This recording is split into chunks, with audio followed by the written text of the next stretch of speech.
অনেকদিন পরে এলাকায় আসলাম, ভালো লাগতেছে। এমনিতেই আমি গ্রামে আসি না, তারপরে আজকে আসলাম। ইস বন্ধু, তোকে বললাম যে কাওয়াসাকিটা নিয়ে আসিস না, বললাম বিএমডাব্লিউটা নিয়ে আয়, আসলি না। এখন এই রাস্তার মধ্যে বস। বন্ধু আর একটু কষ্ট কর না, সামনে গ্যারেজ আছে, আসো। বন্ধু চল বাজারে যাই। বাজারে যাবো, বাজারে কি খাওয়াবি? চলো কফি খাওয়া মনে। চলো। কে দিল পিরিতের লাউরা লেচুর বাগানে।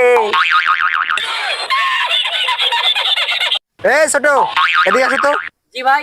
আমাদের গায়ে তেল ঘুরে গেছে তো, তো সামনে গ্যারেজ আছে, একটু ঠেলা দাও, ভরপুর টাকা দিব তোমাদের, সমস্যা নেই। আচ্ছা ভাই ঠিক চলে। আছে। আচ্ছা পিছনে আসো।